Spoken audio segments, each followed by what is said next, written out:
Hello, welcome back to Tunnel Vision. I'm your host, Ryan Abraham, here in Las Vegas, Nevada for Big Ten Media Days. Speaking of big, Chris Trevino's with me. It's not him. No, it's Elijah Paige, USC left tackle. He's the big guy. He's joining us here on Radio Row. Appreciate taking some time out, Elijah, for coming on. Welcome to Vegas. Thank you. Thank you. Glad to be here. Anything fun yet? You know? No, we actually just got off the plane about an hour ago. Oh, I wow. came right here, so this is my first stop. Was that private? It was. It was. Oh, private plane. That's not bad. Yeah, it Yeah. was it was it was awesome. You looking sharp. The SC look, the pin and everything. You Thank guys, you. you guys look good. Thank you. Appreciate that. Yeah. How does it feel to be selected to come represent USC at this? Obviously, this isn't the whole team. This is three guys. So how does it feel to be one of the few selected for this? Yeah, it's a blessing. I'm truly grateful that I'm just able to represent USC. It's such a amazing program, so much history, and the fact that I'm here representing it's an honor. I'm curious, how do you find out about that? Is that a text? Is Lincoln Riley calling his office, pull you aside? What's the logistics of getting informed that you're coming? Yeah, it was a text from Miss Katie Ryan, and she informed us that Lincoln or Coach Riley wanted us here, and yeah. I wanted to obviously look back at your season this past year, first year as a starter. Where do you feel like you grew the most just from game one to the end of the season as a football player, as a first year starter? Yeah, I would just say my comfortability. I was more comfortable in loud environments and different situations and 2 minute scenarios, and I think you can't get comfortable with that until you do it. Obviously, you can do it in practice. You can do it against your own teammates, but until you're in a stadium doing that for the first time, there's really no way to get familiar with it. I don't really like this cliche, but they say it all the time. It slows down. Is there a point in the season where you can pinpoint to like this game, like, oh, it felt like it didn't feel as loud, it didn't feel as fast for you? I don't know if I could pinpoint to a game, but I would say maybe right around uh, Minnesota, Penn State, probably Penn State, maybe week 7, week 8, whenever that was, is when I truly felt myself starting to just slow it down in my head, and games didn't seem as fast for me. Gotcha. Obviously, we talk a lot about you guys as football players, but I want to just ask a question how you feel like you've grown as a person. In college, you're experiencing so many different things socially, academically, you're opening up to new ideas. So I just wanted to see how you've changed since you've arrived as a college student at USC. Any new interests, anything you've learned outside of football that you've really taken to or anything like that? I wouldn't say, yeah, I don't really know. I think I've matured a little bit since leaving the house. Obviously, you have to living on your own. Um, I would say I picked up a few new hobbies. I like to go golfing now. I like to fish now. So I'm not very good at either of them, but it's a fun Oh, I hobby that I'm getting into. you big should like golfer, big fisherman over here. big. He's I just do. Really, yeah, I just started golf this summer. Tobias, Raymond, and Lake McCree got me into it. Okay. So yeah, Yeah, yeah. That's no golf's a lot of fun. Get frustrating and yeah, whatever, but fishing's awesome too. yeah, it's I amazing. grew up doing that. I've been doing a lot now. So Yeah, yeah, get out in the ocean. You're right by the ocean. You can just go yeah, out there, catch some cool stuff.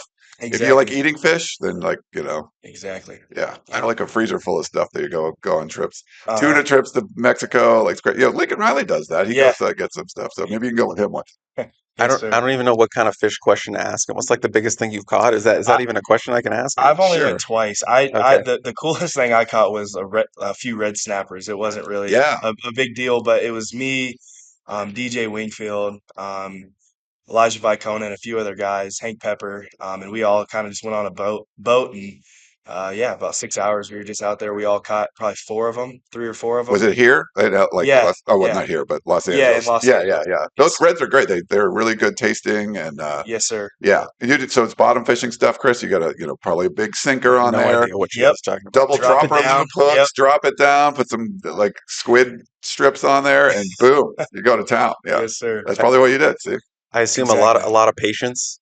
Whole lot of patience. It, Is it that requires. frustrating? Is that frustrating? Just like waiting? I think it would be if I was out there by myself, but I was with my buddies, so we were just out there having a blast. So oh, awesome. Okay, got to get off the fish. Okay, People are fine. gonna be like, All no more right, fish. I I'm want to hear out, more about Chris. the Go ahead.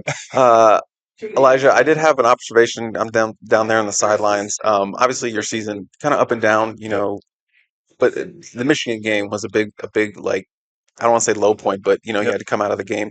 I noticed on the sideline you were so engaged helping Tobias so much, and you were really supportive of everyone, not just him, but the whole team.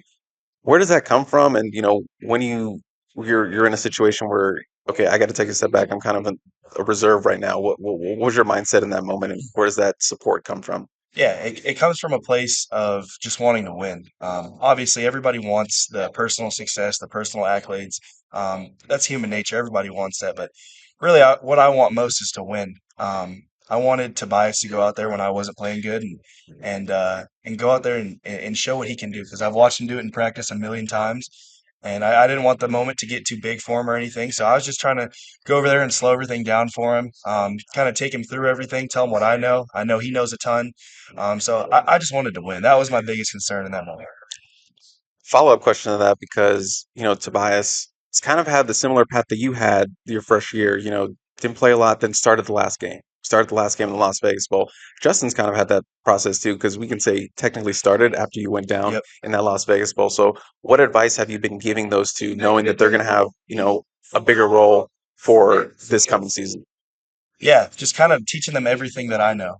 The moments that I had that were kind of the quote unquote low points of the season, which they were, teaching them and kind of guiding them so that they don't have to go through the same things that I kind of went through. Kind of telling them everything that I know, playing in different environments, playing against different players, how to go against different pass rushers. Just kind of giving them everything that I have. And obviously, they know a ton too. They learn the same things that I learned. So yeah, we're just kind of a team. We're a group of three that we're going to work together and yeah. When you were facing adversity last year, learning ups and downs of being a starter, did you think back to when you were on scout team, just, getting your butt beat earlier, but then, Yeah. coming back and being like, okay, now I'm going to kick your butt kind of deal? Yeah, I definitely do. I definitely think back to times of adversity. I'm actually really grateful for both of those moments. I think that um, it was meant to happen. I think that God did it for a reason, and I'm very grateful for it. It's made me the player and the man that I am today. So I'm super grateful for both of those moments. I want to get back to fishing real quick. No, I'm just kidding. We were out watching spring football, and I want to get your take on just how different the defensive line looks Yeah. from last year to what we saw. You go against those guys, it just looks like it's like a different position group or something. Like, Yeah. what were your impressions of the defensive line? Yeah, obviously, when you're looking at them, they're a whole lot bigger. You got guys like Jakeem Stewart coming in, and he looks the part for sure. And I'd say going against them, you can tell a difference too. Coach Henney and Coach Newer are really getting those guys right. Their technique with the way they play and the attitude that they play with. It's a blessing to go against those guys because it's going to make me a better player for sure.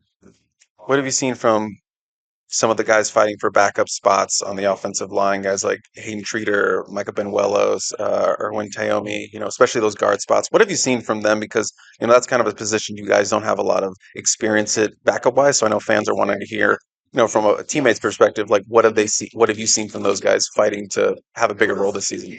Yeah, I've seen it from all the guys. This summer, really just getting extra work, grinding in summer workouts.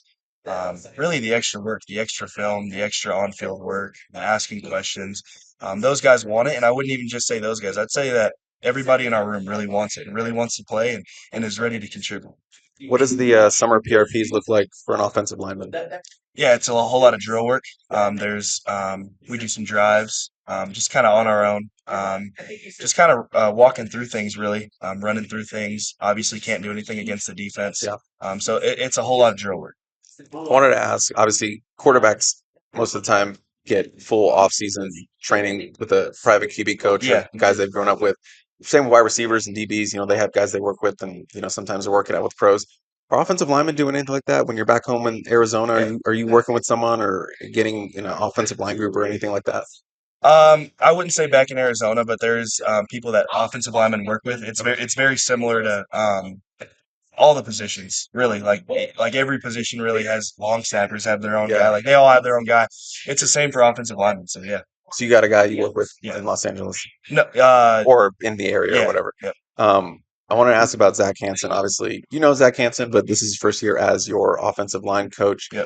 This may sound dumb, but Zach Hanson is a guy you can literally look in the eye. And by what I mean by that is he's massive. Yeah. Like you are massive. He's big. So what's it like getting coaching from a guy who is just as big as you, was a big tackle like you? Have you noticed a change in your game or the way he coaches you? Because he was just like you at one point. Yeah, I think he understands it. I think Yeah. he understands the difference it is playing tackle at. I think he's 6'8", 6'9". Yeah. I'm not that tall, but he understands it and he knows how to get around certain problems that you may face or whatever. So I think it's good to have someone like that because it's someone who's played the position. He played I think 3 or 4 years at Kansas State and started those years, and it's definitely a great opportunity to be coached by someone who has already done it.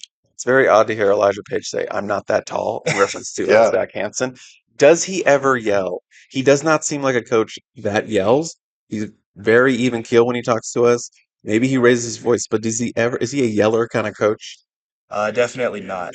He gets on us, just like any other coach would, but he stays he stays at the same level, which I think is very good for us. I think for our room, and the guys that we have in our room, it's very good for us. We take that coaching really well, and yeah.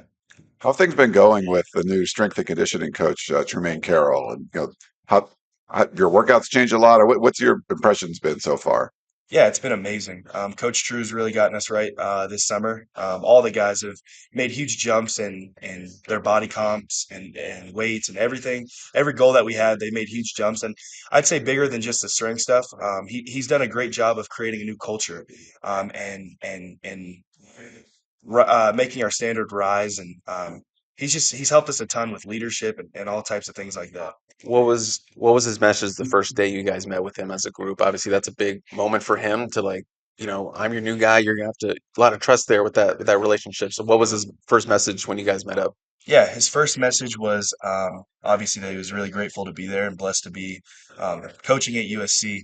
And his message was that the standard's here; it's really high, and everyone's going to be held to the exact same standard. Nobody's going to be down here. No, we're all going to be at the top at a high standard. He's going to push us to that. He's going to push our limits, and he's done all that. It's been great. A lot of close losses last year, as you know, a lot of games you guys led in the fourth quarter and didn't go your way. What do you feel like you learned and the team learned as a result of, experiencing games like this and hopefully, use that knowledge and that experience to this season to finish some of those games? I think we learned exactly that, what you just said. We've gone through it. We know what it feels like. Obviously, you never want to lose a game, but we've learned a ton from it. Our team's learned a ton. We've learned personally a ton about ourselves, and we're just excited to go out there this fall and play. Personal wise, obviously you're going your second year as a starter for the left side, obviously a big position. Do you hear all that noise like Elijah Paige, potential breakout? You were a freshman All-American last year. Congrats on that. Thank you. Do you hear that, that buzz building for you going into your second season, or do you kind of tune that out? I try to tune it out the best that I can. A good thing that Jonah Monheim taught me was to never get too high and never get too low. When you're doing really bad and you're playing, you have poor performance, to never get too low on yourself. And when you're at the highs and everybody's talking about you, or you know that you're playing well, to never get too high. So I'm trying to stay right here, trying to stay level, and just take it game by game. Quarterback Jaden Mayava comes in the last 4 games last season. Well, how have you seen him progress, this offseason and, growing into that role, as the starting quarterback for USC? Yeah, I think he's grown a ton. Obviously, very talented guy on the field, speaks for itself. But I think where he's grown the most is his leadership and being a more vocal guy. I mean, when he got here, he was a transfer. He was still a young guy when he got here too, obviously. So it was kind of a more quiet guy, kind of to himself a little bit.